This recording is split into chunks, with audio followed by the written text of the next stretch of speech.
जी हाँ दोस्तों, आप सभी को दीपावली की हार्दिक हार्दिक बधाई। और हम चैप्टर नंबर 10 तक अभी तक पढ़ चुके थे। कंपटीशन एग्ज़ाम का हमारा ये वीडियो है ना। और चैप्टर नंबर 10 तक हम पढ़ चुके थे। आज हम चैप्टर नंबर 11 पढ़ेंगे, जिसका नाम है दो चरों वाले रैखिक समीकरण, है ना। दो चरों होंगे जिसमें, अब चर तो आप समझते होंगे, ऐसे ऐसे चर या ऐसे अल्फ़ाबेट ABCD बोले तो जिनकी वैल्यू क्या होती है, चेंज होती है, उनको बोलेंगे चर, ठीक है। और जिनकी वैल्यू चेंज नहीं होती या जिनकी वैल्यू नहीं बदलती उनको बोलेंगे अचर, है ना। तो ऐसे दो चर वाले समीकरण के विषय में आज हम पढ़ने वाले हैं कि दो चर वाले समीकरण क्या होते हैं, उनको कैसे कैसे हम सॉल्व कर सकते हैं, कैसी कैसी उनमें क्या क्या चीज़ें होती हैं उनके अंदर, ठीक है कि नहीं। समीकरणों से हम क्या क्या हमारे मैथ्स में क्या काम आ सकते हैं दो चर, उनकी क्या क्या जानकारी हमको होनी चाहिए, वो सब हम यहाँ पे पढ़ने वाले हैं। और जिसे इंग्लिश में बोलते हैं लीनियर इक्वेशंस इन टू वेरिएबल, है ना। हमारे चैप्टर नंबर 11 का नाम है। और इसमें सबसे कुछ मेन टॉपिक है हमारे, सबसे पहले हमको उन्हें कवर करना है। तो अगर हम देखें तो सबसे पहले अगर आप देखोगे तो हमें पता होना चाहिए कि कोई भी अगर दो समीकरण है ना, दो समीकरण है। जैसे पहला समीकरण है a1x plus b1y plus c1 is equal to 0, है ना। अगर इक्वल टू 0 लगा हुआ है तो वो समीकरण हो जाता है।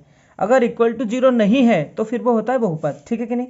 तो यहाँ पर अपने पास क्या है, एक समीकरण है a1x plus b1y plus c1 is equal to 0, और दूसरा समीकरण है a2x plus b2y plus c2 is equal to 0। समीकरण नंबर 1 हो गया ये, और ये समीकरण नंबर 2 हो गया। दो हमारे पास समीकरण है, ठीक है कि नहीं। और यदि हो हमारे दो समीकरण हो, तब यदि a1 बटे a2 बराबर नहीं हो b1 बटे b2 के, यानी a1 बटे a2 हम निकालें और b1 बटे b2 निकालें, और दोनों को अगर कंपेयर करें और इनकी वैल्यू सेम ना आए, तो क्या होगा, a1 upon a2 is equal to not equal to b1 upon b2 हो जाता है। इसका मतलब यह है कि रेखाएं जो है वो क्या है, प्रतिच्छेदी होंगी और एक अद्वितीय हल होगा। अब कैसे अद्वितीय हल होगा हम देखते हैं डायग्राम में। अगर हम देखें तो ये दो हमारे क्या है, समीकरण है, ठीक है कि नहीं। तो एक क्या है, एक रेखा है, उसका समीकरण ये हमको दिया है क्या, P, ठीक है कि नहीं। एक रेखा P है और एक रेखा क्या है, Q है, ठीक है कि नहीं।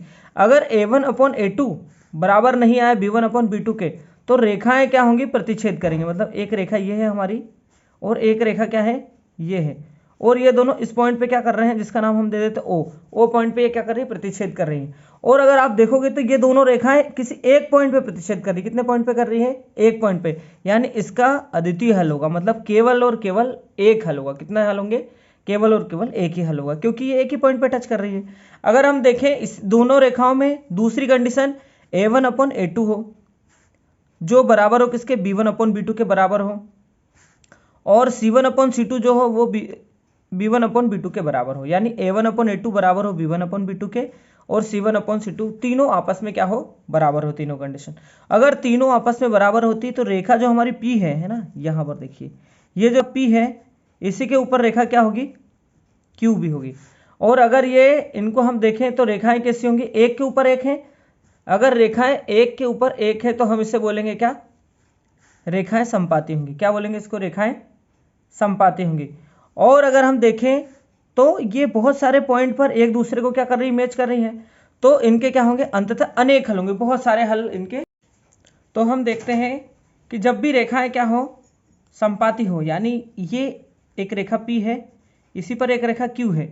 अगर रेखाएं क्या हो, एक दूसरे के ऊपर हो, तो ये आपस में क्या होंगी, इस पॉइंट पे, इस पॉइंट पे, से बहुत सारे अनंत पॉइंट पे क्या करेंगे, एक दूसरे को टच करेंगे। तो हम देखेंगे कि ऐसी रेखाएं जो a1 अपॉन a2 बराबर हो b1 अपॉन b2 के, बराबर हो c1 अपॉन c2 के, अगर ये इस प्रतिबंध को क्या करती हो, संतुष्ट करती हो, तो रेखाएं क्या होंगी, समपाती होंगी, और साथ में क्या होंगे, उसके अनंत हल होंगे, बहुत सारे हल इसके होते हैं। अब देखिए इसका थर्ड टाइप, तीसरा प्रतिबंध है। देखिए हम देखते हैं, यदि a1x प्लस b1y बराबर 0 तथा a2x प्लस b2y बराबर भी अगर 0 हो, तो उस कंडीशन में क्या होगा, ठीक है कि नहीं। तो अगर कंडीशन बनती है कि x बराबर 0 हो और y बराबर 0 हो, तो क्या होगा, ऐसी कंडीशन में a1 अपॉन a2 बराबर नहीं होंगे b1 अपॉन b2 के, और a1 अपॉन b2 बराबर नहीं है b1 अपॉन b2, ये कंडीशन बनती है प्रतिच्छेदी रेखाओं की। कौन सी बनती है, प्रतिच्छेदी रेखाएं। मतलब दो रेखाएं जो बनेंगी वो दोनों क्या होंगी, प्रतिच्छेदी होंगी, और किसी एक पॉइंट पे प्रतिच्छेदी होंगी, तो इसका एक हल होगा। कितने हल होंगे, एक हल होगा। क्या होगा? एक हल होगा, ठीक है कि नहीं। और अगर हम देखें A1 अपॉन A2 बराबर हो किसके? B1 अपॉन B2 के, यानी यहाँ पर बराबर नहीं था और यहाँ पर बराबर है, तो बराबर नहीं है तो एक हल होगा। और अगर बराबर हैं दोनों, अगर A1 अपॉन A2 बराबर है B1 अपॉन B2 के, तो ऐसी कंडीशन में इसके क्या होते हैं? अनंत हल होते हैं। मतलब रेखाएं कैसी होंगी? समपाती होंगी। कैसी होंगी? समपाती। और समपाती रेखाएं एक दूसरे के ऊपर रहती, बहुत सारे पॉइंट पे टच करती हैं, इसलिए उसके बहुत सारे हल होंगे। ठीक है, अब देखते हैं हम इसके कुछ एग्जाम्पल, ठीक है कि नहीं, और हमारे क्वेश्चंस। जी हाँ दोस्तों, हमारा क्वेश्चन है, सिद्ध कीजिए कि युगपत रैखिक समीकरण 3x + 4y = 2 तथा 6x + 8y = 5 का कोई हल नहीं है। ठीक है कि नहीं। हमको ये सिद्ध करना है कि इसका कोई भी हल नहीं है। तो कोई भी हल नहीं होने के कारण, है ना, कारण हमको बताना है कि क्या कारण है जिसके कारण ये हल नहीं है। ठीक है कि नहीं। तो सबसे पहले हम पहले समीकरण को हल अगर करें तो 3x + 4y = 2, इसको सबसे पहले हम किससे समीकरण जो हमारा है a1x + b1y + c1 = 0 से क्या करते हैं? इसको कंपेयर करते हैं। तो आप कंपेयर करोगे तो इधर पे 2 है, लेकिन यहाँ पे क्या होना चाहिए? 0 होना चाहिए। तो इस 2 को ले आते इस पार, तो क्या हो गया ये 3x + 4y - 2 = 0। अब इससे कंपेयर कर लो, ठीक है कि नहीं। तो a1 बराबर क्या हो गया? a1 बराबर हो गया 3, b1 बराबर क्या हो गया 4 और c1 बराबर क्या हो गया -2। अब सेम दूसरे वाले समीकरण के साथ करते हैं। दूसरा समीकरण में क्या है? ये है, तो 6x + 8y = 5, इसको भी सेम दूसरे वाले से करेंगे हम। तो यहाँ पे a2 बराबर क्या हो जाएगा? 6 हो जाएगा, b2 बराबर क्या हो जाएगा? 8 हो जाएगा, ये 5 इस साइड आ जाएगा, तो c2 = क्या हो जाएगा? -5। ठीक है कि नहीं। अब हम इन तीनों को कंपेयर करते, तो a1 upon a2 = b1 upon b2 = c1 upon c2। हमने अब क्या कर लिया? इसको कर लिया कंपेयर, है ना।